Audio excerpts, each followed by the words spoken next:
You ever log into Battlefield 6, look at your team and think, huh, so that's how tonight's gonna go. Maybe it's nobody touching objectives. Or it's 3 guys bunny hopping past a trio of enemies and completely ignoring them. A sniper on the crane practicing for an audition for a completely different game series like Warframe. Someone apparently learning how to drive a manual transmission for the first time and stalls out in 3rd gear right before they hit the capture point. Maybe it's the players on the far right of the field doing the latest challenges that wouldn't happen through organic gameplay. Or perhaps it's a group of players working on highlight reels or other quick footage. Battlefield 6's culture shift is a real thing. We talked about this earlier this week already. But here's the part I didn't expect. Even when the match is a complete circus, complete with clown cars and clown shoes, the game still lets me build a role that matters. And not just in theory, in the middle of the chaos, tonight, in real matches.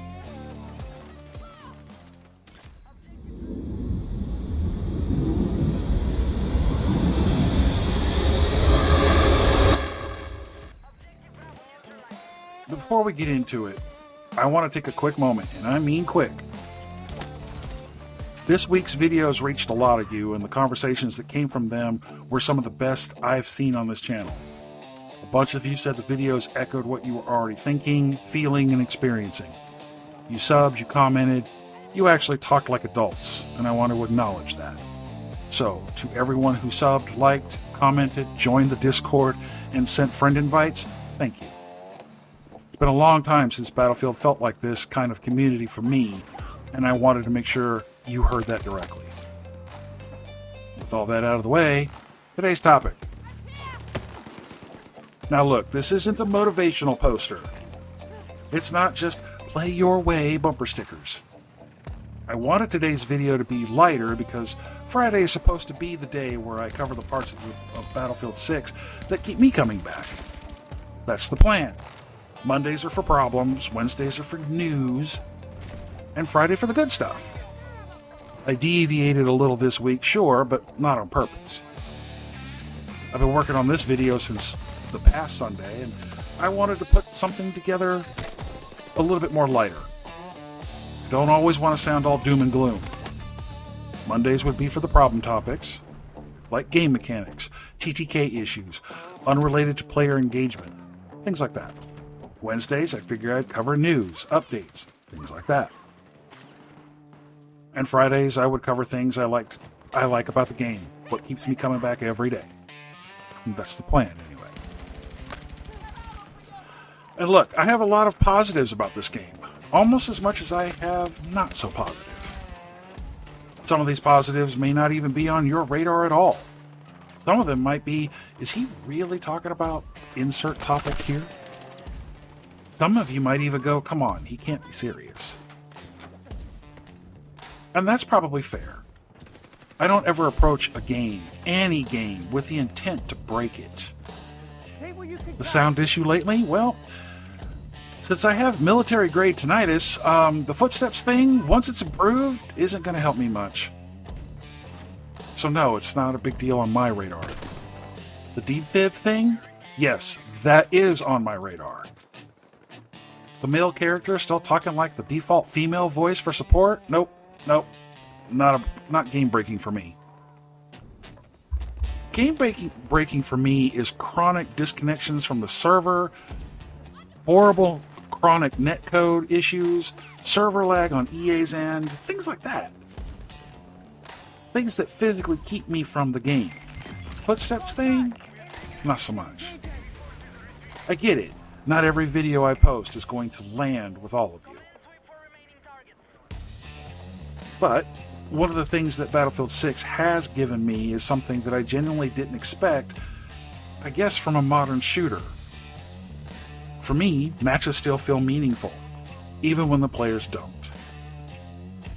And I need to be very clear, this is not me excusing the current PTFO problem.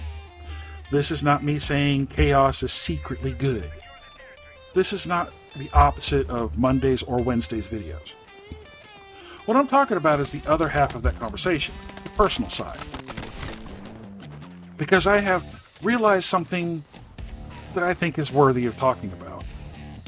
Even in the messiest rounds, even when the lobby is sprinting around like someone with the map on fire, I can still anchor, stabilize lanes, and actually contribute. Not because I'm a baller KD ratio, I don't have one. Not because I'm a sweat, I'm definitely not. Not because I'm built different, I mean, I am, but not in that context. It's because Battlefield 6 accidentally revived something older players used to rely on. A match isn't defined by 32 or 64 strangers. It's defined by the lane you choose. When I make videos, I don't want to come across pissing and moaning about this or that. I do enjoy the game most of the time. Battlefield 6 still gives me meaningful value even when the team collapses. It still allows me to carve out a lane, so that changes the match. Support, or any role you stick with, can still create reliability. These things, as well as other details, keeps my sanity intact in a game full of sprinting highlight reel hunters. And this matters when I fire up the game for whatever session I decide to run. Again, this is not a pep talk, and I'm not glazing the game as someone tried to accuse me of recently. This is a practical, older player, grounded experience taking. You can't control the lobby. I obviously know that. I can, however, control the match I build for myself inside it. And Battlefield 6, surprisingly, respects that more than I had expected. Look, the lobby doesn't decide your value, your role does. So let's get the obvious out of the way. Yes, PTFO is a struggle bus. No lies there. Yes, highlight chasing culture has taken a lot of matches. Not just in Battlefield 6, but in almost any game. And yes, the speed of the game punishes old habits. But here's what's also true. If you pick a role and stick to it, the game can quietly reshape the match around you. Every game I play as support, a few things happen. My lane becomes stable. Fights last longer than they should. Squad anchors around me without realizing it, because they learn real quick I will revive them and drop ammo. And if I'm in the right lobby, objective pushes just get enough traction to matter. Chaos feels slightly less chaotic. I am not trying to be the hero of the round. I am not racking up montages. I am not leading the scoreboard. Nor do I give a shit. But I am trying to hold the spine of the match together, and that matters more than players give it credit for. And contribution looks different when you stop chasing that lobby. Something shifts when I stop trying to force drag the whole team to think about the finish line.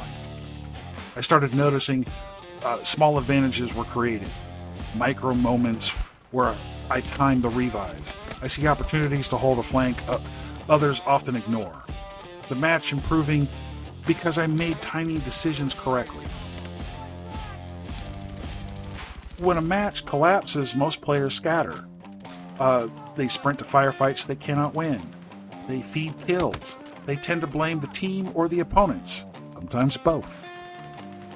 Meanwhile, I'm picking a lane, and I'm funneling through targets, and I'm supplying ammo, and I revive someone who then clears a corner I hadn't reached yet.